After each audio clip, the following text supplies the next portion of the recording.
Today we're going to be taking a look at The Brightest Thing We Could Find. This is the final track off of my EP that came out earlier this year called Temple of Symmetry.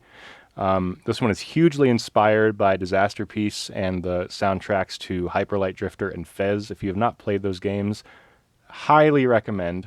Really good soundtracks. Like, play it for the soundtrack alone. Like, the games are good too, but man, those soundtracks are really where I drew like a huge amount of inspiration for a lot of the sounds on this EP. This walkthrough was a request from somebody on the Patreon, so thank you for requesting that.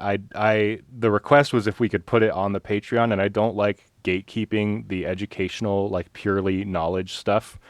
I'm much more of a bigger fan of releasing the knowledge for free, so we can, like, I'll keep the Patreon for like the sample packs and presets and things of that nature, where it's like the deliverables, like the actual stuff that the work went into. Like, I'll deliver that to the Patreon, but I like to keep the knowledge out in the open. So this one's going to go out on YouTube for free. So yeah, let's take a look at it. The first, like the main backbone of the whole song is this patch in Tella by Fours.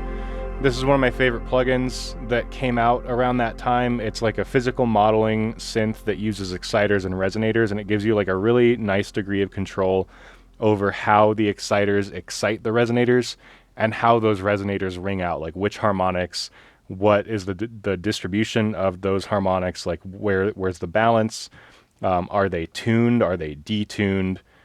Really good plugin, definitely one of my absolute favorites. Really easy to get these like beautiful kind of instrument-like sounds out of it, but still have like a really heavy electronic side to them. So big fan of that. There is a pretty decent degree of like jitter on this synth, so it's kind of like giving that warbly effect. I also have like a warbly thing on the master, this UAD Verve Analog Machines, that's also on the master, so that's also like driving it a little bit and giving it some extra warble over the whole course of the track. But yeah, that's coming from the main Tella synth as well.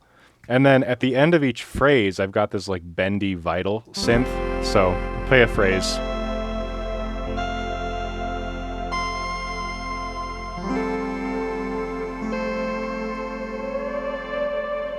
So that like bendy synth part that came in to complete the phrase, that is a vital synth. It's just a saw wave, basically. I was trying to do some FM stuff clearly, but I ended up not doing that.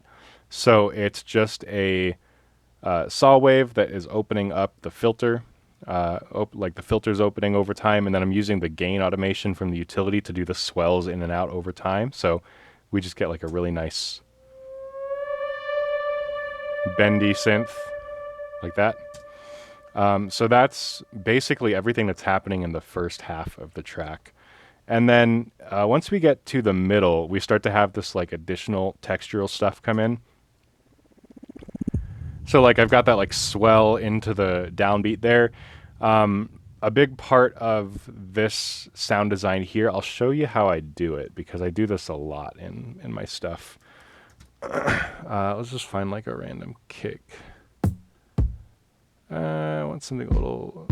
Yeah, that's good. So take this kick, and then I will take a bunch of the lows out of it.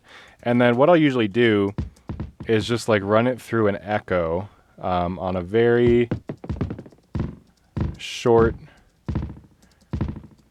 decay time. Maybe take out even more of the lows in the... Maybe like that.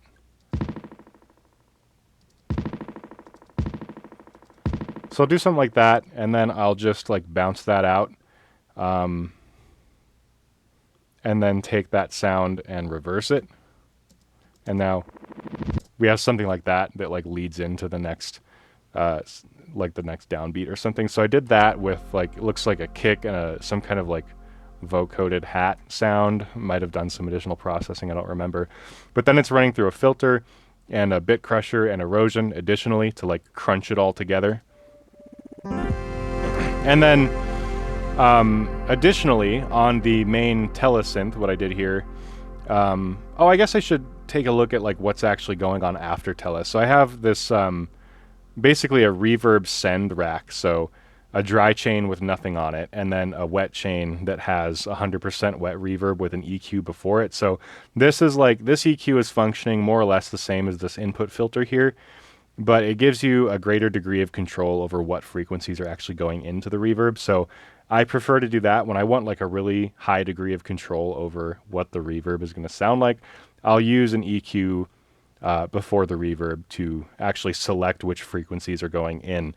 And then it's like quite a long reverb, like 21-second delay, so super long, a bit of EQing, and then redux on the end. So this redux, bit crushing and bit reduction at the end, this comes in when the kick hits. So like when the kick hits, the dry wet, the wet mix of the redux, can't talk, the wet mix of the bit crushing comes in to like kind of make it seem like the kick is crushing everything, and it's like causing the medium to not be able to contain the sound. So we get this sense of like the sound is like too powerful for the medium that's trying to contain it, kind of thing. And then that redux gradually fades out until the next kick drum hits.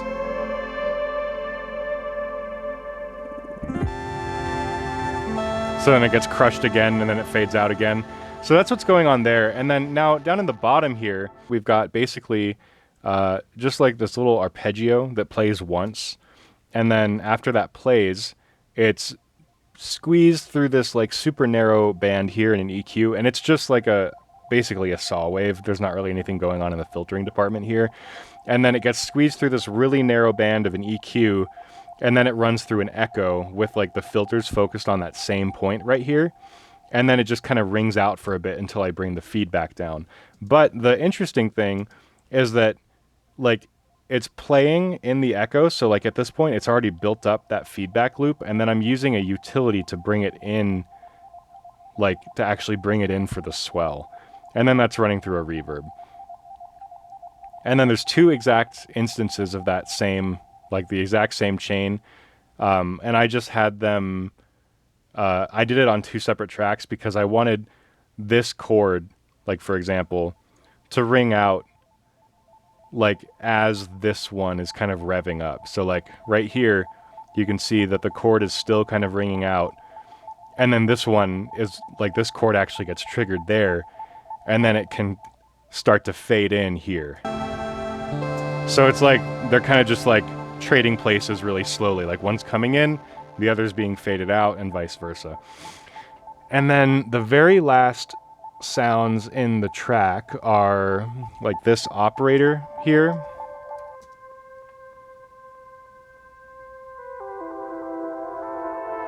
So this one's a really simple patch. It's basically just a 2 operator FM thing. They're both on sine waves. And when you have 2 sine waves that are tuned to the same pitch and you start to use one to modulate the other, it kind of has like a really similar effect to opening a filter on a saw wave, but it's a little bit different. So I just wanted that specific flavor there.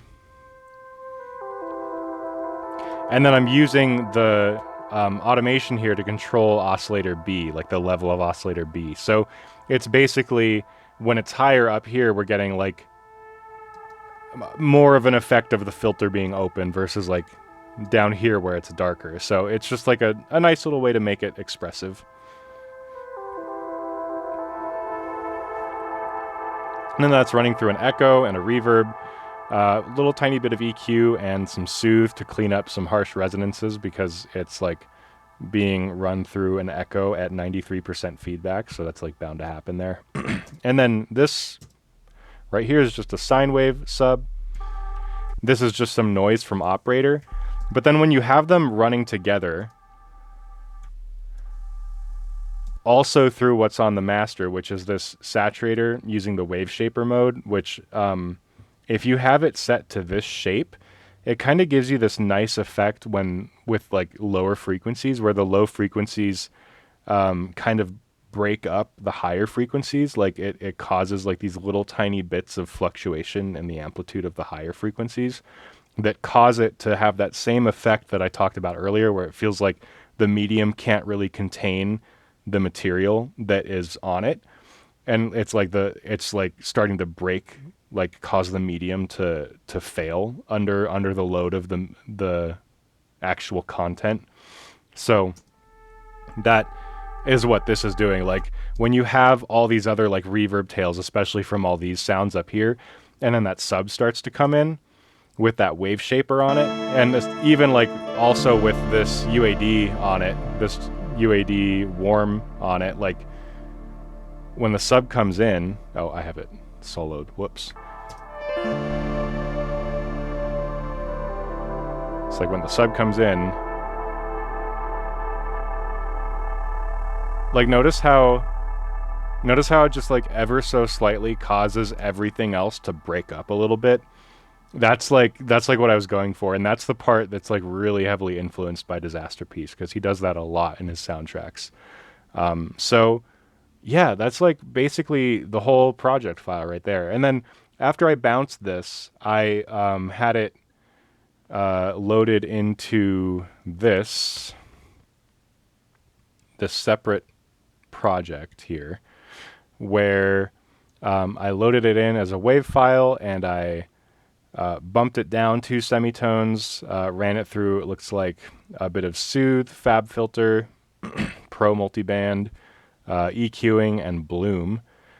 Big fan of Bloom. I love this plugin. It's so good. So this is the previous track on the EP, and once that ends, I have these 2 tracks right here to like have like a chord that sustains out and makes it easier to transition into this track, which then comes in right here.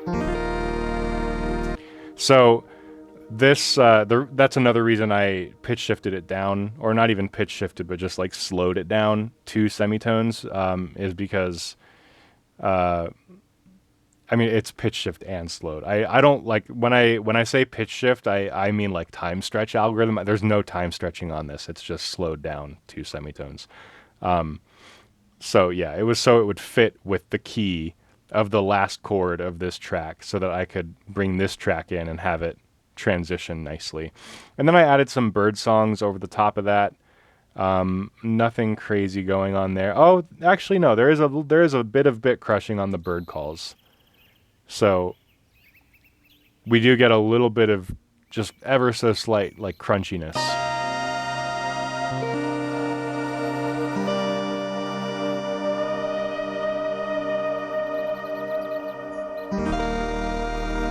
Yeah, so that's the track.